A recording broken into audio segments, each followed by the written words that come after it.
Good morning, everyone. The Bureau of Fisheries and Aquatic Resources, together with the Philippine Coast Guard, was about to conduct marine scientific survey yesterday to get sand samples in sandy caves 2 and 3. So the Bureau of Fisheries and Aquatic Resources, with Coast Guard personnel on board, deployed BRP Datu Pagbuaya and BRP Datu Bangkal in Pag-asa. And the intention is that these vessels will be the one to bring those personnel who will be conducting sand sample to the sandy caves.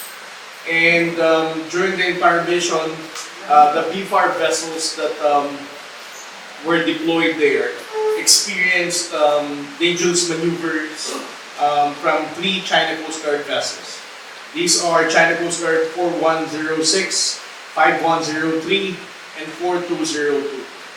They conducted dangerous maneuvers and thanks to the seamanship skills of the BFAR personnel and those Coast Guard on board, they were able to prevent some incidents that would result to collision if not because of their seamanship skills. At the same time, when the BFAR vessels deployed the rigid hull that will bring our personnel to the sandy caves 2 and 3. The China Coast Guard vessels also deployed their small boats. These are speedboat vessels, speedboats to prevent the BFAR waves in reaching sandy caves 2 and 3. And interestingly, they have also launched our People's Liberation Army Navy helicopter with tail number 24, and it hovered in a very unsafe altitude. They blatantly disregarded the safety of our personnel because of its low altitude. It created hazardous conditions for those personnel on board the rig because of the propeller wash. Because of this, the BFAR and Coast Guard temporarily suspended the marine survey because obviously it is very unsafe for our personnel to proceed with such behavior and bullying activities of the Chinese maritime forces. I'll be showing you the videos.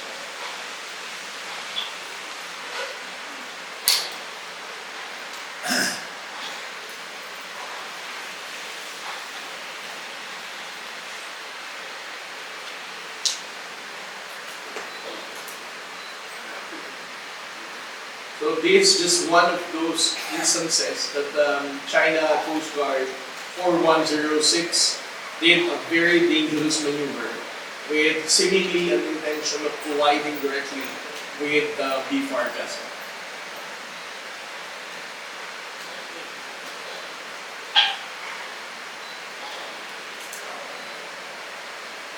And these are the BFAR rigs who are carrying BFAR and Coast Guard personnel who will be conducting sand sampling to sandy caves 2 and 3. And the PLA Navy launched this PLA Navy helicopter. And as you can see from the video, it is a very unsafe altitude that created a very dangerous propeller wash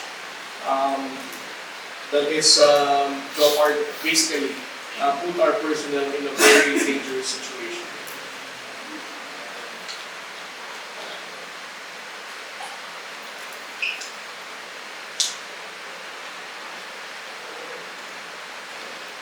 So, besides from the PLA Navy helicopter, they have also deployed 4 of these small boats to prevent the BFAR reefs in reaching sandy caves. So even if the other reef was able to reach sandy cave 3, the Chinese Coast Guard did not still allow them to land, because what happened next is they outmaneuvered the reef and then prevented the reef from landing in sandy cave.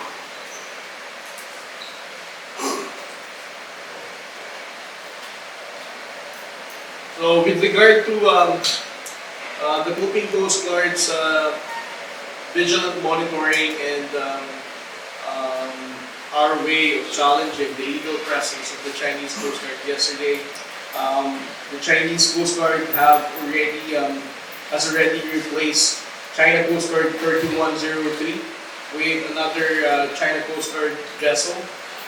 It is now replaced by China Coast Guard 3304. As I said, China Coast Guard 3304 is bigger than the 3103. This vessel has an overall length of 111 meters and breadth of 46 meters.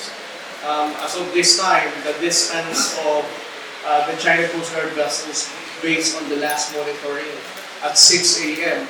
is that BRP Cabra was successful in blocking and moving away the China Coast Guard vessel to a distance of 100 nautical miles away from the coast of Zambales. Thank you very much, and that's it. Siguro po, Commodore, ako nagtatanong. Kasi kami dito, mga non-technical personnel. Kunti ang may background sa aeronautics at saka sa physics. Bakit dangerous yung propeller wash? Well, una sa lahat, ang sasakyan natin na pandagat na ginamitan nila nung pag-hover nung PLA Navy helicopter na yun is just rubber coat. Rib siya pero rigid na yung hull niya pero yung gilid na rubber. At the same time, you also have to deal with the sea condition sa alo ng dagat. So, you can just imagine kung nananakbo kayo, at the same time, may propeller wash yung helicopter at a very low altitude. Yung impact nito sa bangka, there's a very high possibility na tumaob yung rubber boat. That's why this is very dangerous na pinaglaanan ng ating kasamahan sa BFAR o sa Coast Guard. So yung propeller wash, yung hangin ibinubuga ng helicopter pababa Yes. para sila yung manatili. Makalutang, lumilipad. Ito ho ba yan? I suppose may international standard kung gano'ng kataas dapat yung helicopter na i-hover. Lalo na kung may maliit na sigurong vessel na pwedeng ma-imbalance. Well, honestly, sir, I'm not sure. But most likely there is international protocol for this kind of low altitude hovering of helicopter. Ano kung tinawagan nyo ba sila na sinabi na you are flying solo and unsafe at our personnel? Tinawagan nyo ba sa radyo? Yes, ang ating BFAR vessel, when they were doing the dangerous maneuver and also doing the low altitude over nitong PLA Navy helicopter, was also advised by our personnel on board the BFAR vessel. In-attempt natin to tell them that what they're doing is actually, una, yung dangerous maneuver na yan is not in accordance with the collision regulations.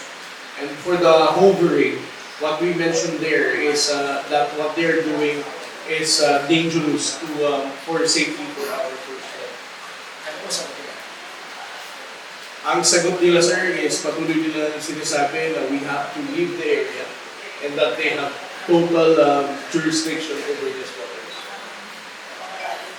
Sa ganun pong situation, anong pwede gawin ng Coast Guard? Pwede nyo ba bigyan sila ng real wash? Pwede ba ba yung tubig?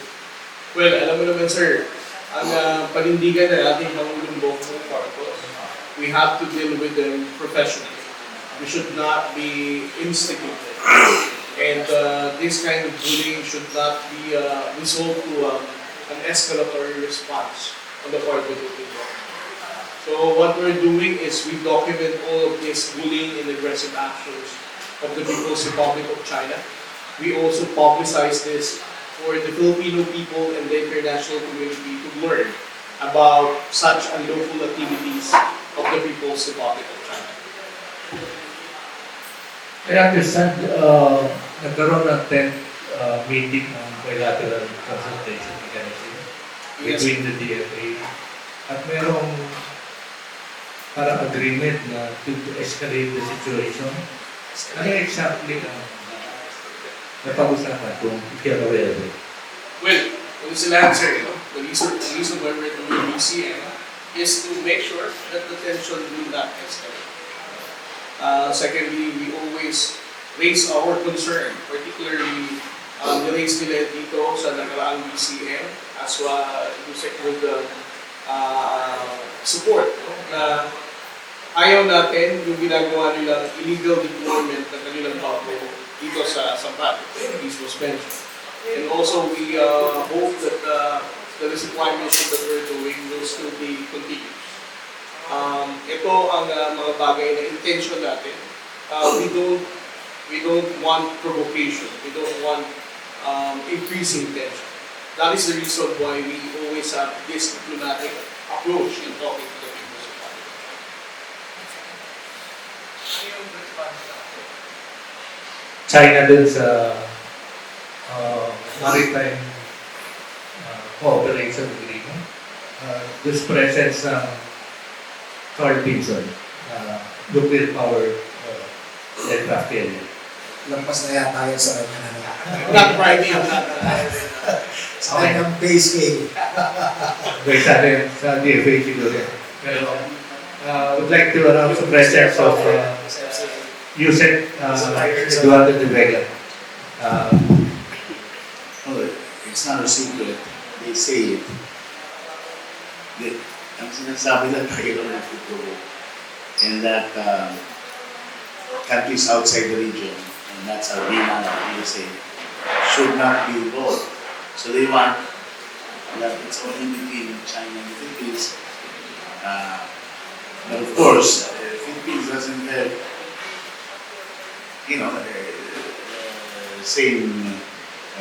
quite the same military strength as China. In other words, hindi mo pwede isang malaking almost bully into a small kid and saying, yung away natin tayong dalawa lang.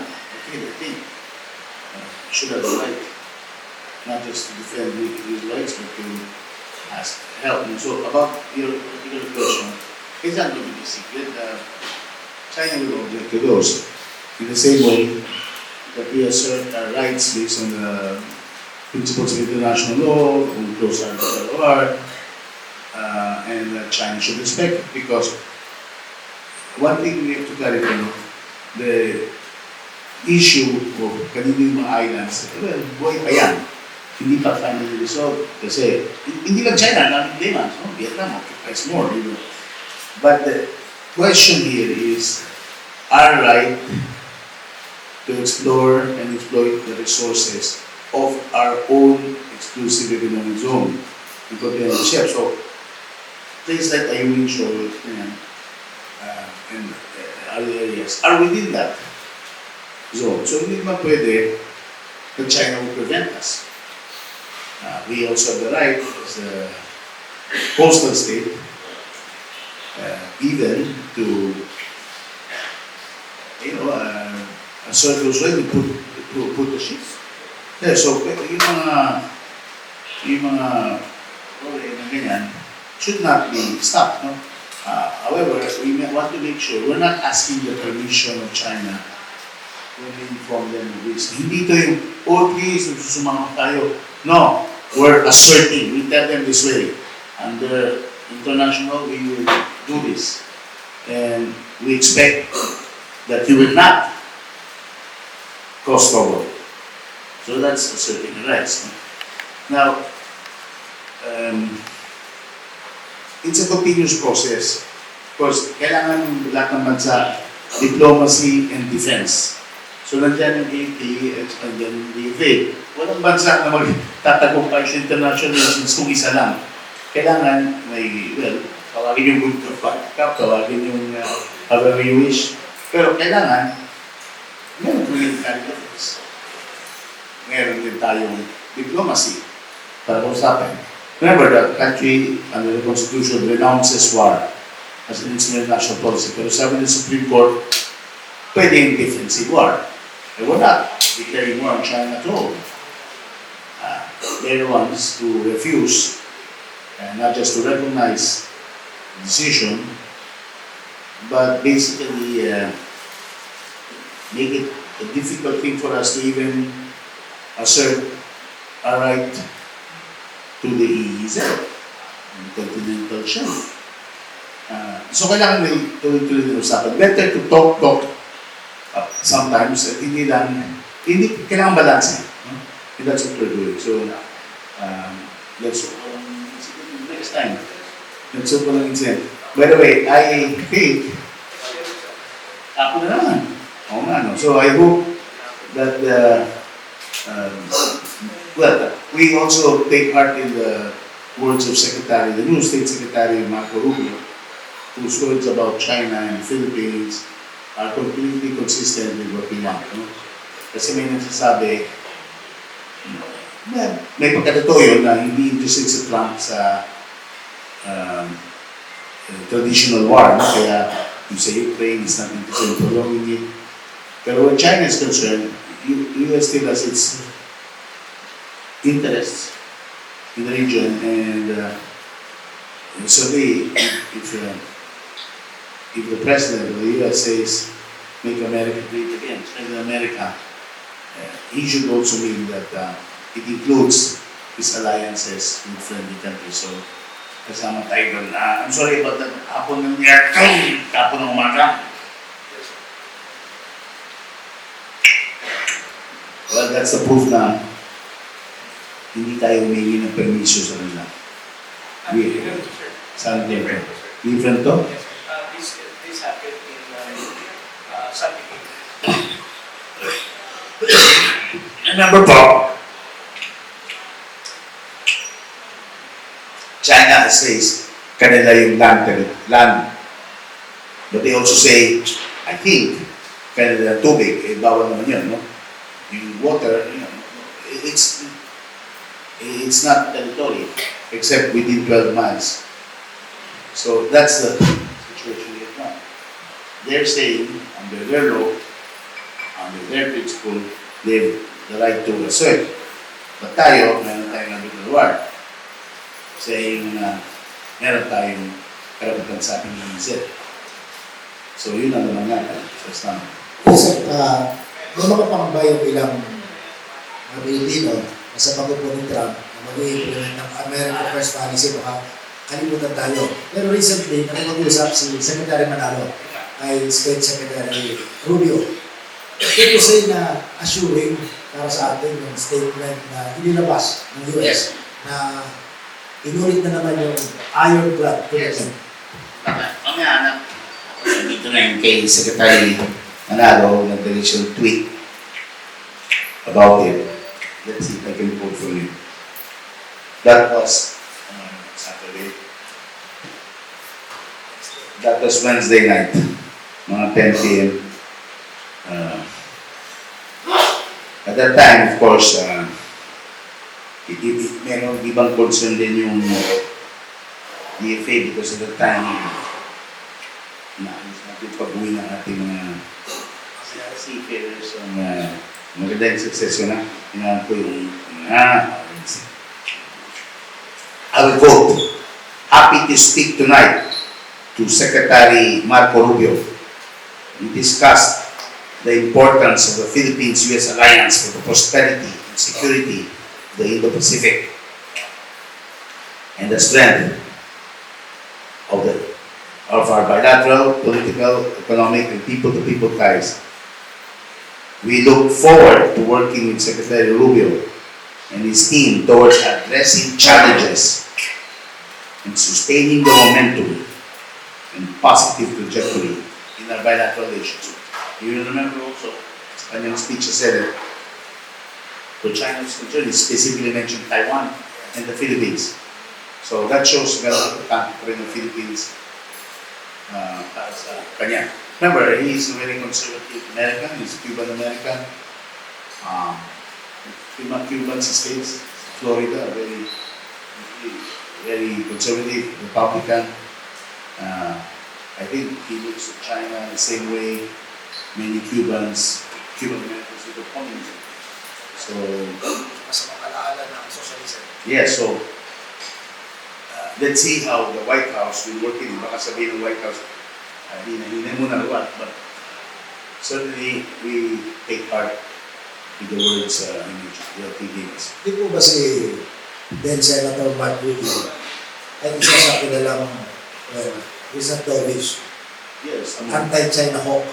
Itong si Rubio, kung siya is I don't want to say something sa Washington, but certainly, iba ko yung statement, gawin kong diplomatic.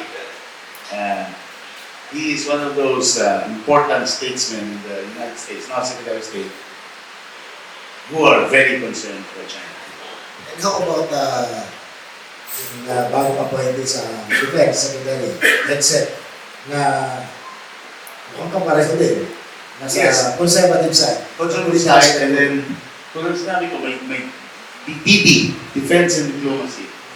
So, we're sure that Secretary of Defense also shares with you. Alam niyo, may nagsabi yung mga Amerikano, hindi man alam ng ASEAN or something. Okay. I'm sure alam na officials of Philippines, MVP, ASEAN kasi works more quietly. Kaya yung consensus building na. So, talk. But let's see, maybe because of ASEAN process, magkaroon tayo ng polutan na. Let's see, pero para sa US, ano sila, slam dunk, touchdown. So, they won't think of ASEAN, although we're looking forward to their visit next year when we host ASEAN. We're confident that in all aspects, our relationships will continue to be solid. May suggestion si former Associate Justice ng Supreme Court, si tungkol sa pag-fight ng another case against China. Okay. What does the DFA think about it? Well, we haven't discussed it in detail yet, but we should. One issue though about filing a case, kasi if you file a case, but this, this is not yet the final position. It will look like we failed in this first case. It will look like hindi nagtagumpay tayo dito sa reply natin. We want to emphasize what we already have. However, hindi sabihin we will absolutely not file a case. Remember, bago lang yung Trump administration. Let's see how it goes in the next several months. Baka hindi kailangan file a case. And of course, he was very instrumental for the first case. And his views are respected.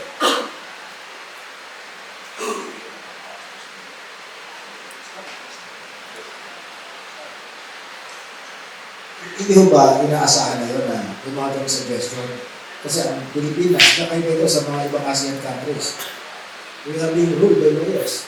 Ang ibang bansa, ang leader, engineers, economists, tayo, ever since, puro lawyers sa kami dito.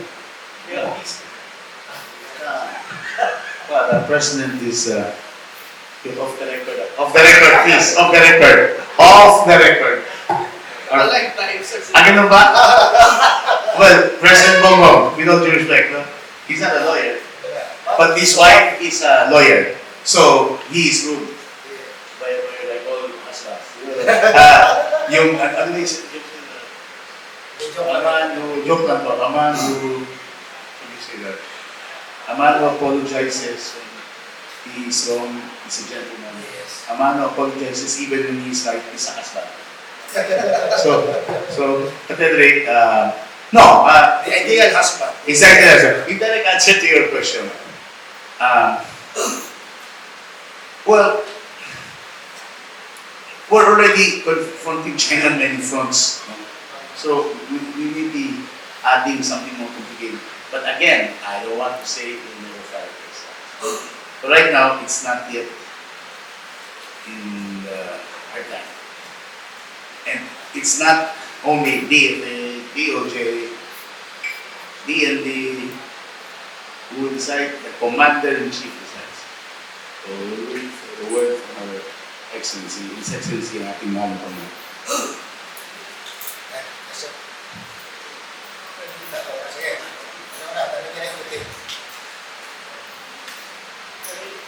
may comment ako yung US relations, paulit-ulit namin sabi na, yung babala ng President, Ambassador Romualdez, hindi niya sinasabi, kayo mga illegal, deport na kayo. Sinasabi lang niya, mas buti na kung wala nang trabaho doon, uwi na kayo para hindi kayo deport. Pero handa ang ating embahada at mga konsulado na tulungan sa, hindi tayo magbabayad ng ticket at pag dideport sila. Kaya kayo dideport na sa US magbayad yan. Pero bibigyan natin agad ng dokumento kung ano yung ulan. Pinapaiwan na rin natin na marami naman ways to legalize themselves. Let me repeat. If you remember the Trump, when you say let me repeat, sinabi namin ito before. If you remember the Trump campaign, he's targeting criminals, mga terrorist threats, sinusunod pinasok, and most important, yung million-million na pinasok ng target administration, usually from south of the border, mga Latino, na wala namang economic benefits sa US. Si US pa nagpapakain sa kanila, ayaw niya yung ngayon. Pero, even his most conservative supporters have never criticized Filipinos. They are, not Trump has criticized Filipinos. No, wala. They are appreciated. So, ang problema lang kung palagi natin sinasabi, we will be deported. Para lang sinasabi ng mga Pilipino, hey, immigration, deport me, nandito. Ito profile lang. Interestingly, the Mexicans, yun, million na ng illegals nila. They're very quiet. They're not commenting. Yung President nila, si Claudia Sheinbaum, ang sinabi lang niya, kung magde-deport ang US, siguro din na Mexicano yung deport kasi baka ang gawin nila, mga kapwa Latino, pero hindi Mexicano dadalhin sa Mexico. Isa pa, ang mga Pilipino, lahat yan may visa, nag-expire lang. Walang halos tumawid na, walang kapatid. So, mas stable yung kanilang status kaysa yung, iba yung, walang passport, walang visa, no? So, hintay natin ng 6, 7, 8 months yung datos kung talaga umakyat yung number of Filipinos. But I can see now it is almost impossible that 300,000 Filipinos will be deported by the end of the administration. That's not it. Kasi you have the right to contest the deportation. Second, sinabi ng Secretary Rubio, ironclad commitment. So may ironclad commitment except we want to deport your citizens. Ano yung sinabi yan? Yusek, di ba si background there? Kasi maraming keyboard warriors, kakalaman yan. Democracy. Ang katotohanan, iba yung Pilipino na nag-stay doon. Lahat ng Pilipino doon nagtatrabaho. Yes. At hindi pumipila sa ayuda. May pride. Isa pa yun, social, hindi. Okay, I was in New York a few times recently, no? Dito ko isang sikat na hotel doon, Roosevelt Hotel. It's now a shelter for these Latinos. And I'm not, hindi ako Latino, I was former pastor Mexico, and I'm lolo ko, Castina, so hindi ako anti-ganyan, no? Anti-Latino. So parang, it's a fact that I saw them, I said, saan yung hotel na to? And they were being sheltered. So, I'm not saying it. Trump people were saying it. The accusation was, kaya lang dinala yun dito para bigyan ng US citizenship at pumoto. Bakit? Ano natin? Filipinos are not like that. Lahat tayo, aminin natin, meron tayo ng kaibigan kamag-anak sa US. And some might not have visas. We know that. But they are productive. Ngayon, kunyari nandun sila, nagpumusili sa parang tutulong-tulong lang sa anak nila. Ngayon, okay. Meron pa rin paraan na magigilay sila eventually. Yung sa magtatrabaho. No? One piece of advice, yung mga overstayed Filipinos who are in California, under the current political environment, maybe it's best to be low profile and not join rallies. Especially since you're not citizens or residents. Kunyari dito sa Pilipinas, mga illegal Chinese, for example, mag-rally against Bongbong Marcos, President, don't be deported. So, hindi ka naman sa Pilipino. So, yun ang tama po. Filipinos, ilan natin sila. They're there, they work, they are productive sa US economy, and a lot of them are conservative. abortion, family, ang gusto ng mga Amerikano under this current regime. I am confident that at the end of the year, we will not see a sudden biglang akyat. You know? I mean, mas maraming nga na-deport si President Obama kaysa si President Trump during his first term. Maybe it's only a few hundred, less, or maybe 100 were deported every month in the Filipino. So, yes.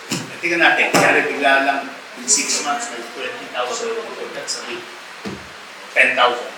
Bakit talaga?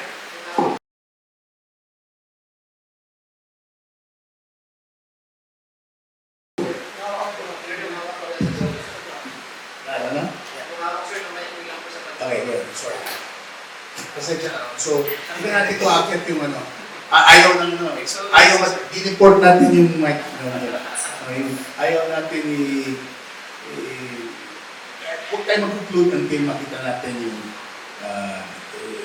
data in 6 to 8 months kung dadami yung May question po.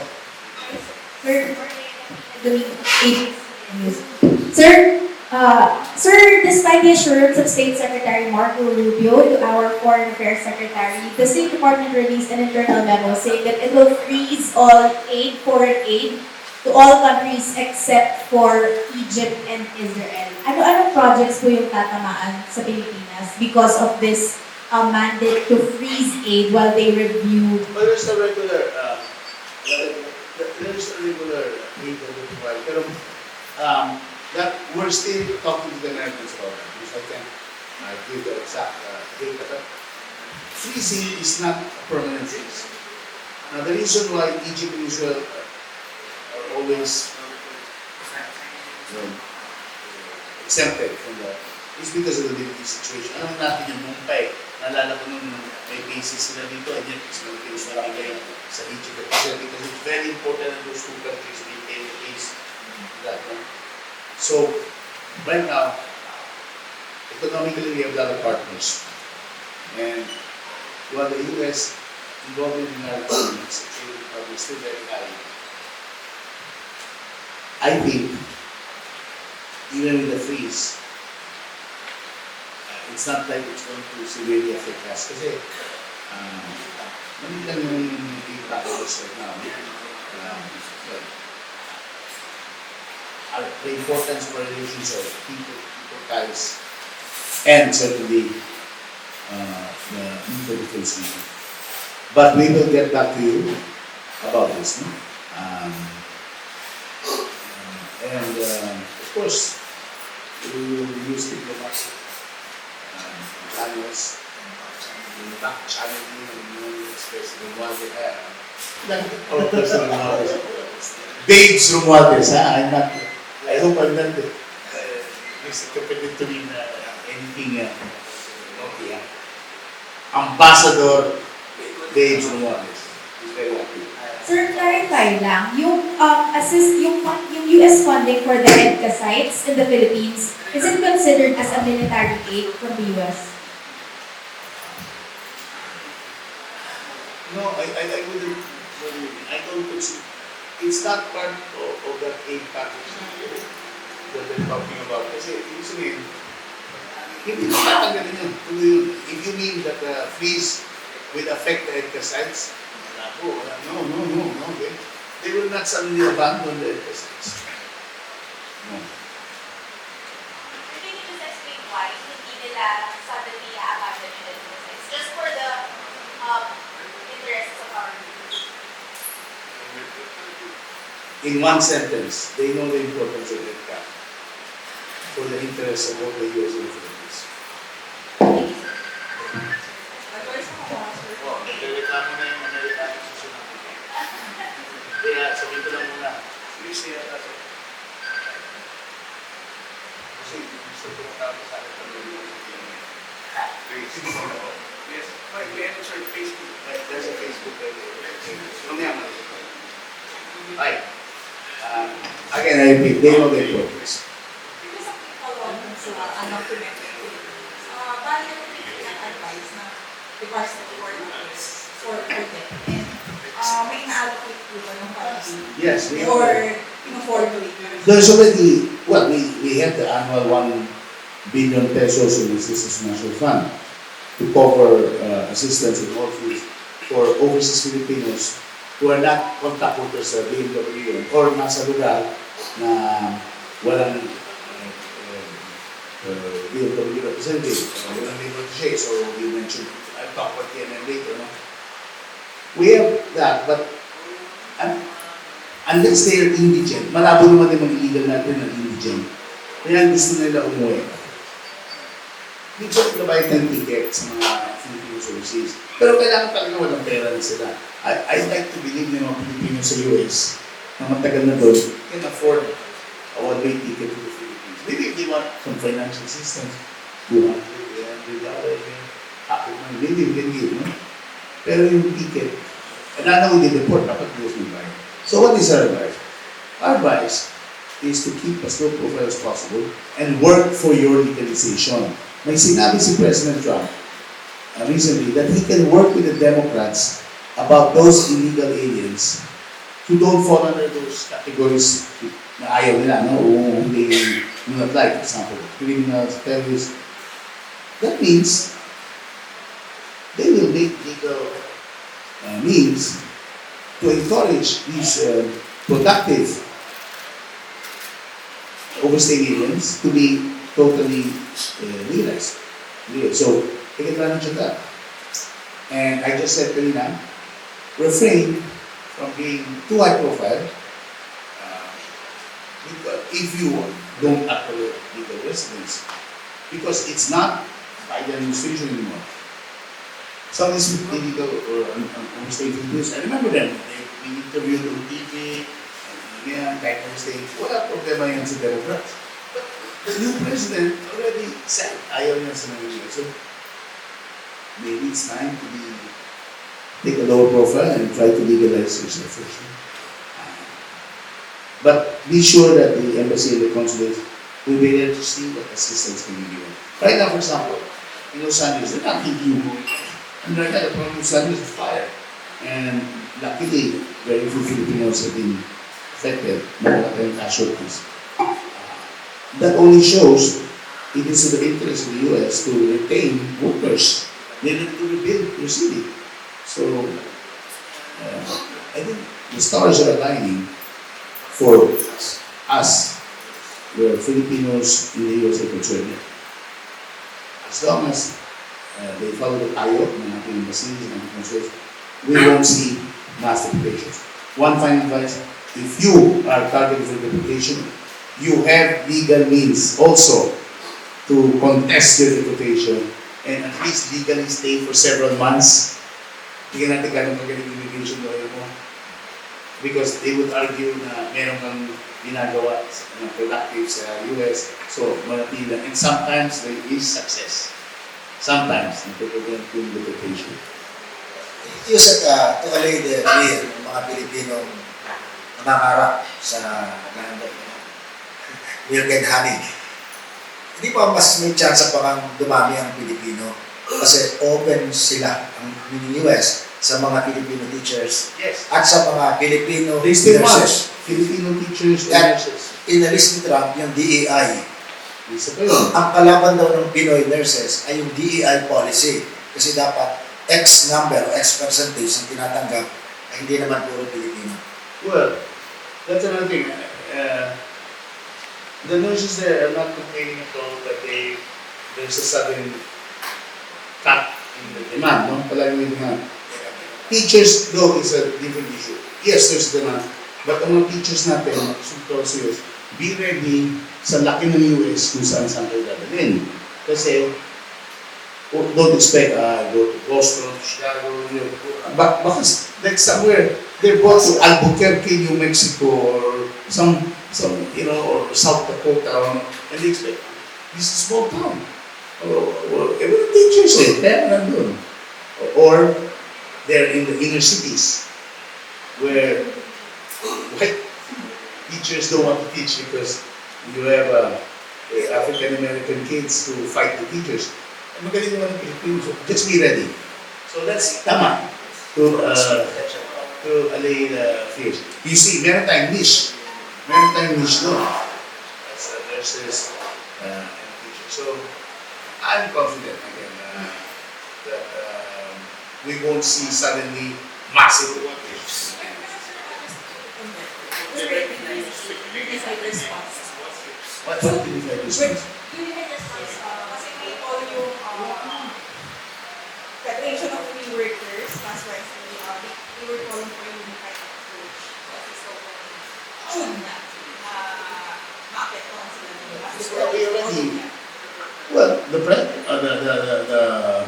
president talked to President Trump, and our ambassador has assured them that they'll give them the assistance. If you mean unified response, meaning sabihin sa US, huwag mag-deport, was that what you mean?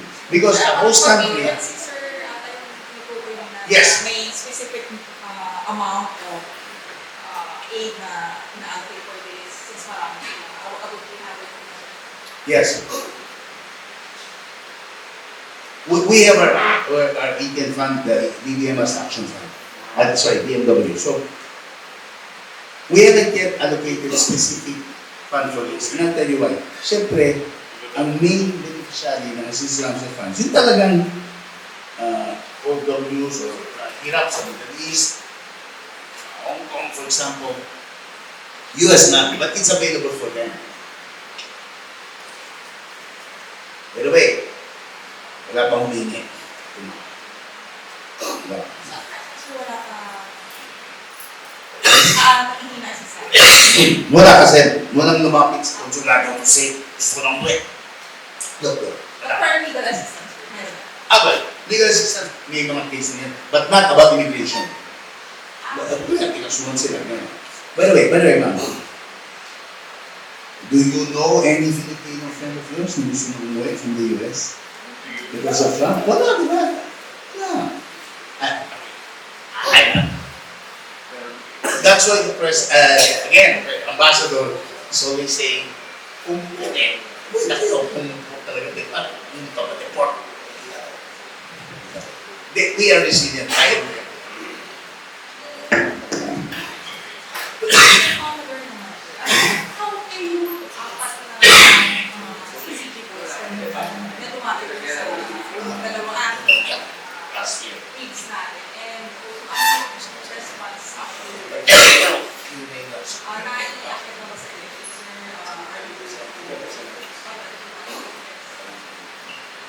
Yes, this incident only happened yesterday morning. No? So on the part of the Coast Guard, we documented this. We're going to forward this to the National Task Force West Philippine Sea. And since DFA is part of this, we will be furnishing copies as well of the incident report. Yes, Katrina. Hi, sir. Sir, clarify lang namin, yung sand samples from Sandy Bay will be used for what exactly? And ano na po yung next course of action for that mission? Well, for the sand sample, this is a usual thing that we're doing every quarterly. We're analyzing the sand that we take from Sandy Phase 1, 2, 3, and 4. There are different ways for you to make use of this. Some of which are used for research management investigation, some of which are used for whatever other scientific purposes. Sir, ano yung next na step after nila makikilan? When will we be deployed? Those are operational details. I won't be disclosing when will be our next expedition for the marine scientific research. Sir, what are the consequences if the Philippines fails to collect samples quarterly? But it's not more of a consequence, but I think what is obvious here is that China doesn't respect our rights, as what Yusek Vega said. They are preventing us to assert our rights in the West Philippine Sea. This, Yeah, and I was also, hindi naman our rights are near done if we don't collect for 1 quarter. But if we don't, it's like a sickness. Hindi mo ginaling ka, sasama. So if 1 quarter you don't collect, then the next quarter, you know, so, yeah, yes. Thank you, sir. So, tama yung sinabi ni sir, no? Hindi sa may nawala sa atin, no? We can do it, kung hindi natin magawa ito ngayong araw na to, we can, of course, schedule it next week or next week after next. No? But what we want to highlight with this kind of incident is that China is blatantly violating international law. That China does not care about UNCLOS and they are disrespecting our sovereign rights over these waters.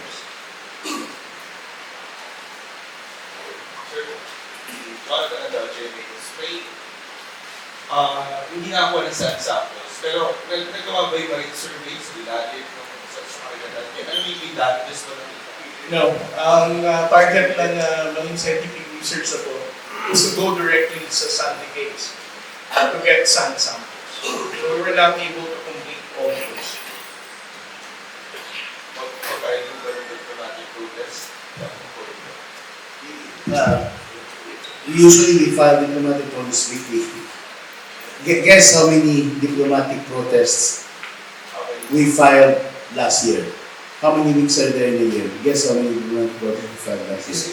52. The year before, 52. The year before that, mga 200 plus. Kasi minsan nagiging daily. So ginawa namin, weekly na, parang this week, ito nangyari. Yan. Now, what's the importance of the protests? It shows to the international community that we have not abandoned our rights. And that it's not just a matter of telling China to do it, but always asserting our sovereign rights. Because if you suddenly stop doing it, and then it takes a long time, hindi mo ginagawa, it could be interpreted to mean we are weakening our position. So, some kasi complain, diplomatic protest, wala namang ginagawa, wala namang nangyayari sa diplomatic protest. Yeah, but if you don't diplomatically protest, so, China or other countries would interpret it to mean the Philippines is not anymore that interested in resolving this. So, for sure, we will put. I mentioned also in the Senate recently something about this drone na hindi pa identified sa Masbate. It's still under investigation. Well, even if it was made in China, baka ibang country. Baka, nakatatawa, di ba, Minister for Migration. Hindi ako Senate, sabi ko, bagay ako dito, this is a migratory drone. Migrant din yung drone. Kaso, illegal, dapat i-deport natin yung drone. No, but seriously, deport, no. We're not going to deport because that means it's sorry natin. If China actually sells it, asks for it, instead of returning, we will protest. Because inaamin yun, padala kayo ng drone sa amin. So they will not say it. They will not say that. No? Normally they need it. Kasi, at certain time, yung drone, pag matagal na wala na sabihin, dahil yung battery na ubus na, at saka na-relay na yung info sa host, no? And I think there was another drone found recently, so we won't stop. We won't stop defending our rights against sovereignty.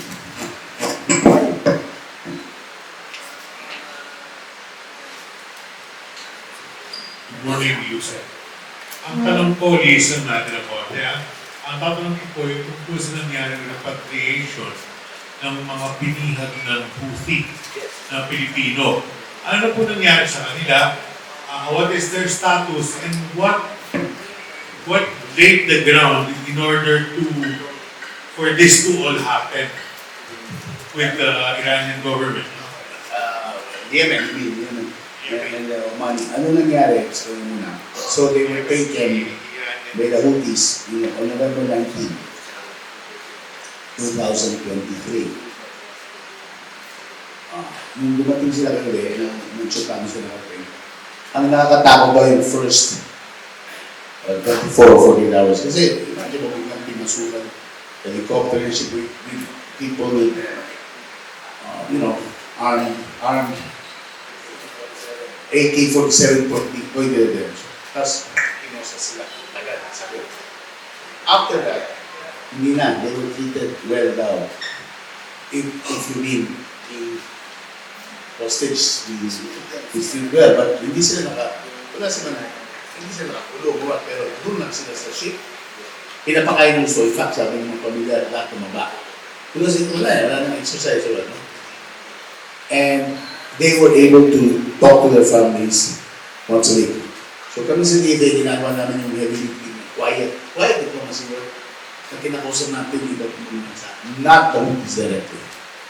So, we will talk to countries, including other countries with citizens among the Arab leaders. And Japan also, because Japan, walang signal, pero kanila officially yung company na yung kaya ng barko. Okay, so, the problem is, throughout 2024, isa lang ang mensahe ng Houthis, we're not going to release them, we're not asking for money. This is a political message, and they kept saying, kailangan matapos ng pagsasalakay sa Gaza. No, sabi niya, wala kasalanan itong mga seafarers. And Philippines, or iba, Romania, Bulgaria, Mexico, Ukraine, we have no power to stop that. But we joined the international community in calling for an end to the attacks in Gaza. We even shepherded sa Geneva, UN Human Rights Council Resolution on Human Rights of Seafarers. So, quiet diplomacy until we can breakthrough, which we were hoping for. Some of us were anticipating na if President Trump or President candidate Trump were to win, it is possible that there will be a change because, as proven during his first term, it seems that kind of style works with the East. So, what was pleasant to know was that it was faster than we expected. President Trump said, or the candidate said, dapat by January 20, wala na yan.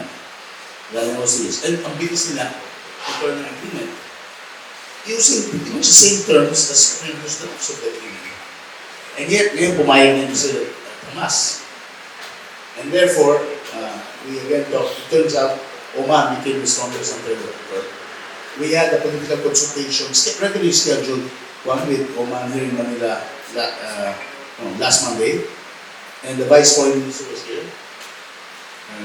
Sheikh Khalifa Al-Hakti. And he told us something may happen in the next few days. Hindi pa niya ginagawa. Just be ready.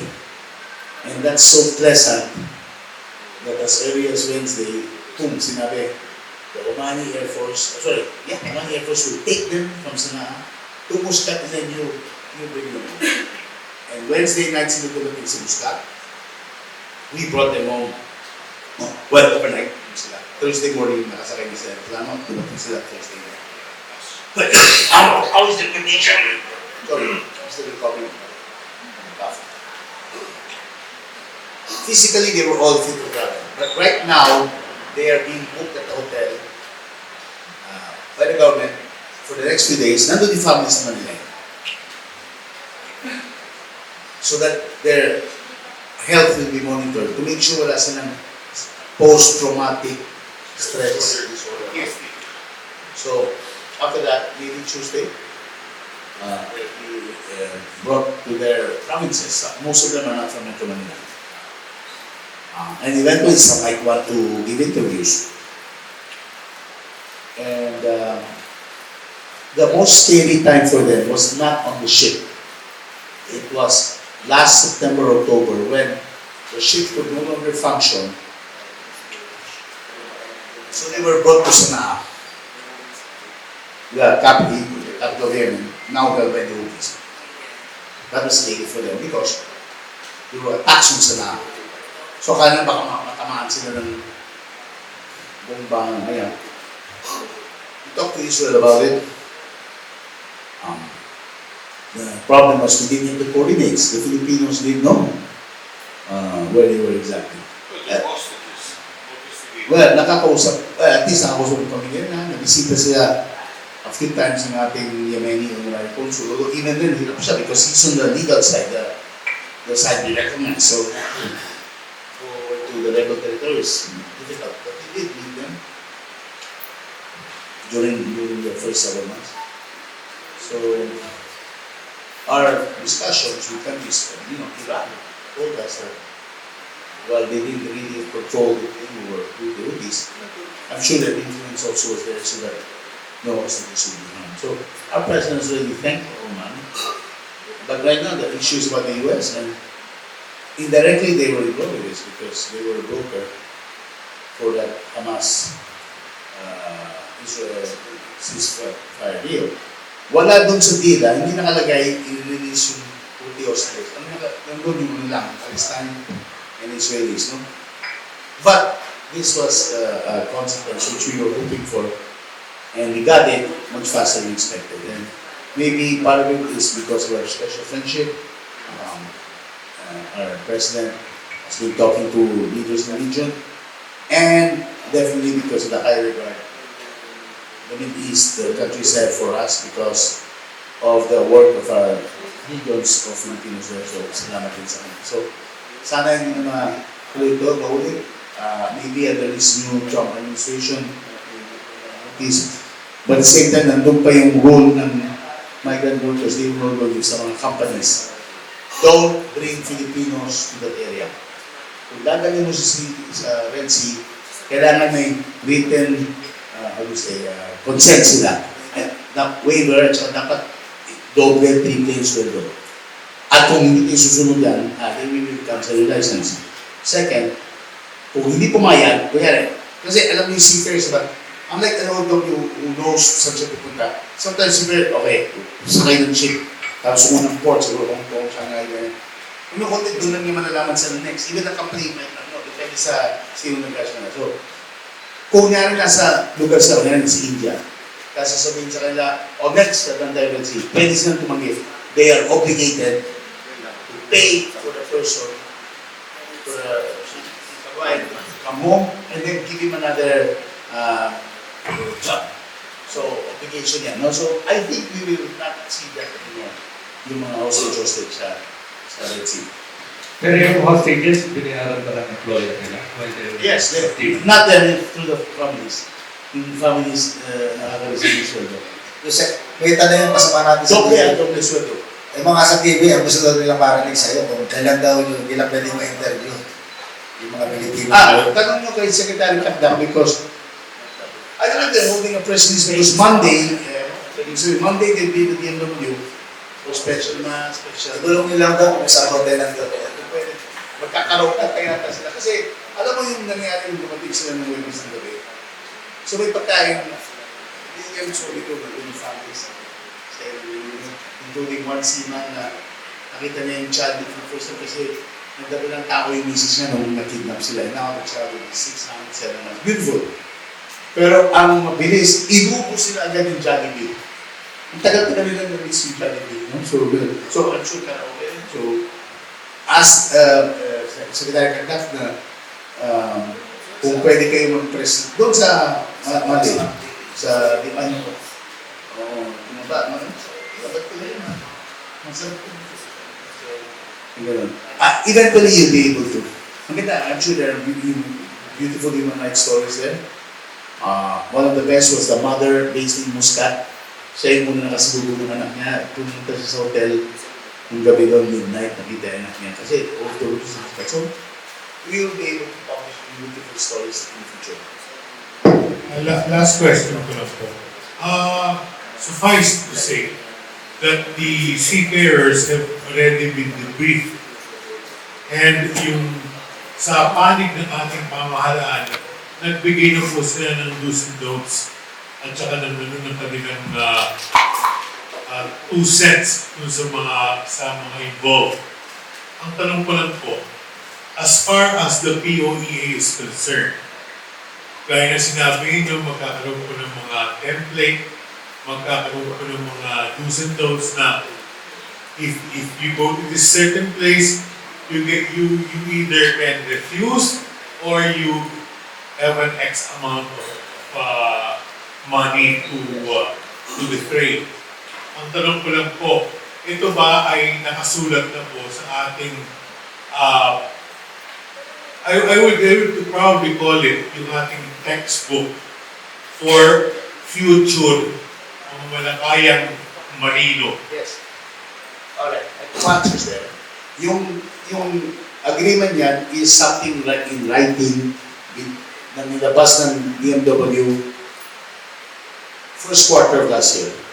This is the rules for seafarers. And hindi lang nila yung Red Sea, yung nila term namin yung mga danger zones around the world. So, meron silang ganun na rules. As for the template, it is not specifically stated, but it can be inferred from the Magna Carta of the seafarers which has just signed the law by President Marcos. Now, if you have another specific law for that, maybe hindi kailangan ng Congress pass action, but we deal with rules and regulations. In fairness to the shipping companies, they do follow the government. I mean, there's, honestly, they're better than foreign placement agencies. I remember Senator Fu, that pinigit sa mga yan. Kasi minsan hindi sumusunod sa atin. Yung para sa land-based, pero sea-based workers, they follow. Ayaw nilang mawalan ng lisensya sa billion dollar industry. Yes, isa pang kasi kumakalat itong balita. I suppose another fake news na paliwanag nyo. Kasi sinuspindi ni US President Trump yung processing ng visa. So happened, ito ba, there are 1,000 Afghani citizens in the Philippines waiting for their special immigrant visas. 1,000 na. Mamaya kayo mag-react. Tapusin ko yung yung kumakalat na balita. Pero ito sinuspindi raw ni Donald Trump ang issuance ng visa. So meron daw 300, around 300 Afghan nationals na may iwan muna sa Pilipinas at sinushoulder daw ng Philippine government. Now, sige po, gusto po namin marinig sa inyo. Totoo bang may 1,000 Afghani na punta rito? Totoo bang may naiwang 300 o nakakalis na lahat ng Afghani? At totoo bang tayo, gobyerno ng Pilipinas ang gumagastos dito? Okay, ako nang sagot muna. Magiging ito ang source. Sino sabi? News agency? Chismis. Kaya I'm asking you na, kasi nagiging viral ito. I see. Yeah, yung pagparito ng Afghan. Pero ito Walang sa, 1,000 na nadala under the process. Maybe there are 1,000 Afghan citizens, I don't know. Pero not under that process. Pumasok 167. And nauwi na sila because the deal was before January 20. And you can speculate why you wanted before January 20. Dapat nasa US na. Thanks to US and IOM also helped. I'm sorry. Yeah, I got some migration. Now, are we paying for it? No, we didn't pay a cent. It's the US which paid everything. 300 is a good number, but it's 167. Pero 1,000, no way. Remember, 2023 pa yata pinag-usapan to. Yes. And we only accepted very lately. Partially because national support, just thanks to the outgoing Vice President, very supporting. And also because alam natin, planchado na yung mga to. Na, wala kasi kung sa Afghanistan, alam natin pagdating dito, hindi tatagal ng few weeks, ayos na siya. Ngayon kung ganyan-ganyan pa, how will that accept it? Kasi apparently there was one country, I think it was Qatar, na tumanggap years ago. Nandun pa. Because, so I think at least something. Now, that would not happen. It's not. Suffice to say, now with the new administration, there will be no new Afghan. We don't use the word refugees. yeah, so for the record, you said, not a single Afghani national in transit ang nasa Pilipinas. Not a single one under that program. No, because baka may PNP dito ng Afghan, baka may Pilipino may isang Afghan, but none under that program na pupunta ng US. None. Not one. Sige ba? Jay, Yes, sir. last question. Okay, the best for last. Ang tanong ko lang po, is there an impression that the Philippine government is more toe-to-toe now with China as far as asserting our territorial rights. Mas nagiging maigting ba ang ating ang approach natin with this people? Well, I think right now we are more assertive. If that would be much more appropriate diplomatic terms, we are more assertive in our position in the West Philippines. Since day one of President Bongbong Marcos, he has explicitly committed that this government will never surrender a square inch of our territory to any So foreign mas power. may pushback na. Yes. And every time that President Bongbong Marcos always have a chance to have state visit in different countries, the West Philippine Sea issue has always been discussed with other partners and allies that we have. Under this administration, we also see deepening of security alliance, not just with the United States, but even with other countries, even with EU, some of the members of EU, Australia, and now with Japan. So, all of this are in response to the constant aggression of the Chinese government. So if you're going to ask me whether we have a much more firmer stand in our position in the West Philippine Sea under President Bongbong Marcos, I think so. And the guidance of the President to BPAR and to the Philippine Coast Guard has also been very explicit to make sure that we're going to protect the rights and ensure the security of our Filipino fishermen in the West Philippines. Is the question, does it mean, are we firmer? Because clearly we're firmer. Or is the impression we give? Is the impression abroad? Yung may tanong mo? Is the impression... Is the question, are we firmer? Or is the impression abroad na mas firm ng Philippines, mas vigilant? Obviously, the impression abroad no, tayo. No, you read the papers abroad. You know, they know the Philippines. But sa atin, in our point of view, are we being more firm with our pushback? Ibig sabihin, pag kinulat natin may kasama pang kamao, hindi gaya dati na, teka, may tulak na. Teka! Listen to the words of the SLD, of this gentleman here, chanting.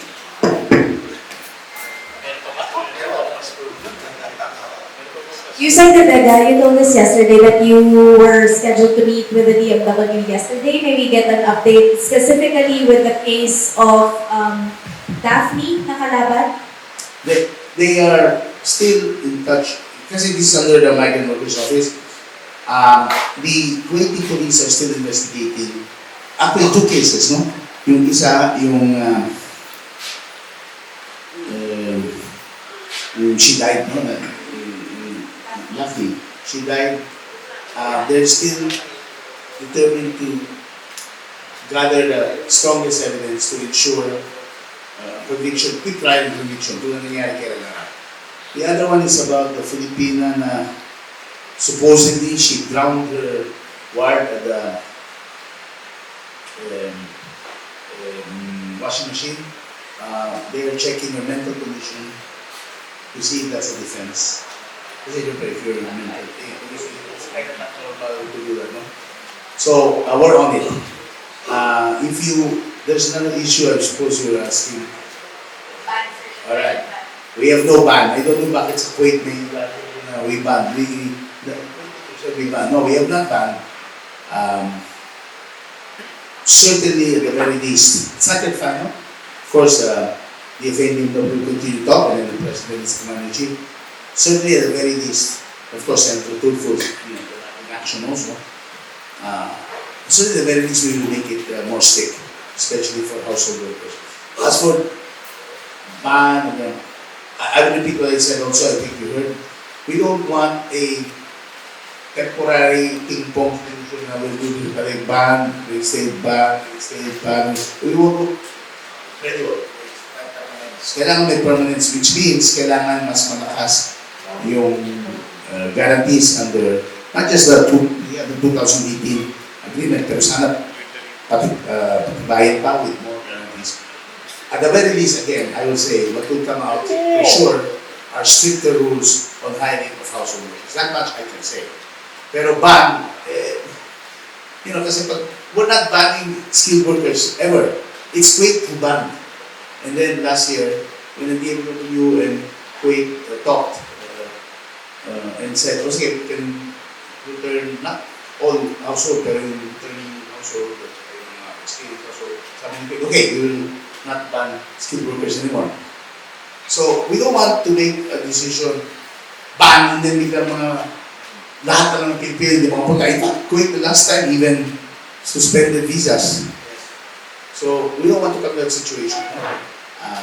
But it doesn't mean that we don't care for citizens. Hindi kita lang natin tayo, syempre, sa kababayan natin, no? But in fairness, there are 300,000 Filipinos in Kuwait, and many of them are saying they're alright. So, nevertheless, totoo rin, every year may namamatay. So, hindi pwedeng status quo. Sir, ano yung mga offhand, ano po yung mga initial stricter measures that were agreed upon between the DFA and the DMW? Oh, the DMW is still Sa drafting? nothing there, but I can say that basta sa pag-approve ng contract, there'll be more measures. So, maybe more requirements for the employer to give. Pati dito, so check talaga yung lalabas kung to make sure na na-experience na siya. One thing we cannot do, however, unfortunately, and it's not just for Kuwait. Remember Lebanon? We have other level. So Lebanon now, hindi pwede magtrabaho doon. And yet there are 10,000. They came from third countries. That's one thing we can prevent. Kunyari, kasi mapiprevent natin through the BI, through the IACAT. Alam mo nyo, every day as we speak, may ino-offload yung BI kung nagsususpect sila ng magiging illegal recruitment. Ang problema lang, under na to, babayaran ng BI yung ticket. So maybe they could offload more, pero kung gano'n nila, baka maubos na yung pera nila. But they are offloading. And I'm sure many victims or potential victims were saved. Lalo na yung pupunta sa Thailand, tapos yung pala, dahil sa that's another way, but we can't really, it can't be just the government. Mga kababayan, just go through the PUA DMW process para nasigitiyan kayo na protected kayo. Kasi pag nandun, yan, sa Kuwait, at least may foreign placement agency or OWA na yan. Mas madali kung dumaan sa papeles at alam nila na yung employer, lalo na yung stricter rules na better na internet, di ba? Mas natiyak natin. So, mga kababayan, hindi namin ginagawa ko para kahirapan. Pero, siyempre, we know you want to work. But we are concerned about your safety as well. Put it on record, no anymore short support calls for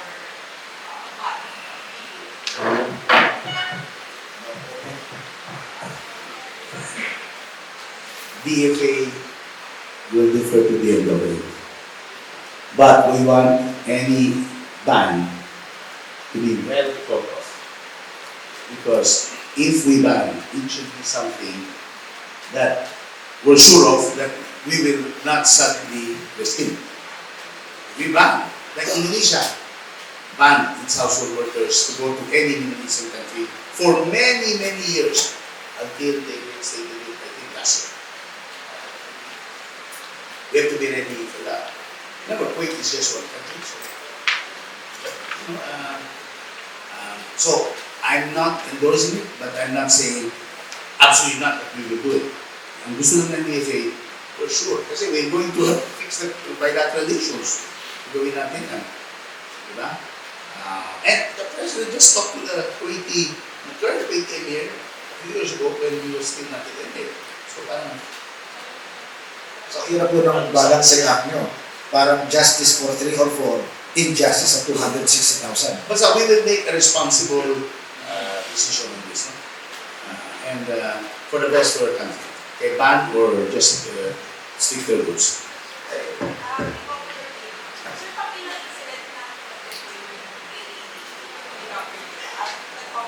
Ngayon pa, this year, Sir, the overall.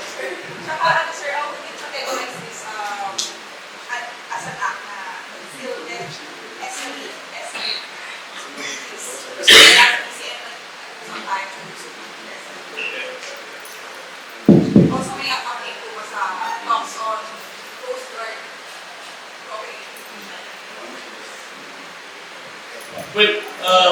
for this year, this is the second time that the Chinese government deployed a PLA Navy helicopter to hover over our government assets. I think the first one was in BDM. No, while we were countering their illegal presence at a distance of 70 nautical miles. This illegal patrol that they're conducting. So that's the first one. This is the second one that they did, this hovering this year. Now for the question about how do we visualize this, of course, as far as the Coast Guard is concerned, and together with the Bureau of Fisheries and Aquatic Resources, this kind of action on the part of the People's Republic of China is always considered to be aggressive and escalatory. But on our part, we are not going to carry out actions that will instigate for a more provocative action or provocative response. Regarding the Joint Coast Guard Committee meeting, this is not something that is unique out of the BCM. The Joint Coast Guard Committee meeting has started because of the MOU that was initially signed by President Duterte when he went to Beijing in 2016. So from 2016 to 2022, during the time of President Duterte, this Joint Coast Guard Committee meeting has been,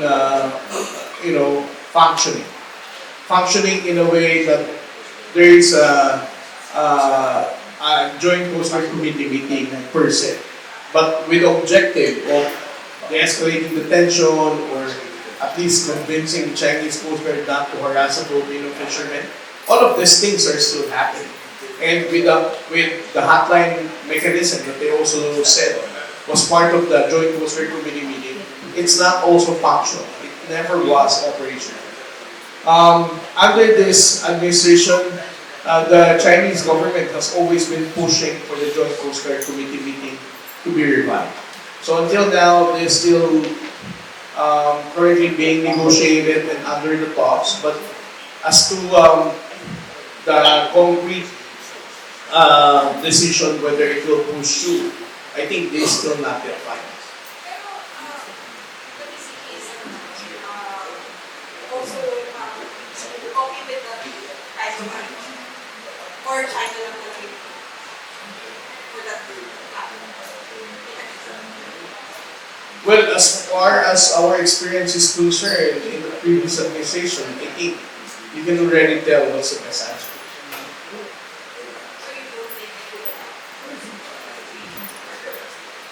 Again, we have already tried the Joint Coast Guard Committee meeting during the previous administration, and it never changed a bit. Okay, we're running out of time. Meron pang follow-up questions? Kung wala na, we'd like to thank our guests for today. DFA Undersecretary Eduardo De Vega, USEC for Migrant Affairs, at Philippine Coast Guard Commodore Kate Daniela, spokesperson ng Task Force on the West Philippine Sea. Thank you very much, and we'll see you next Saturday.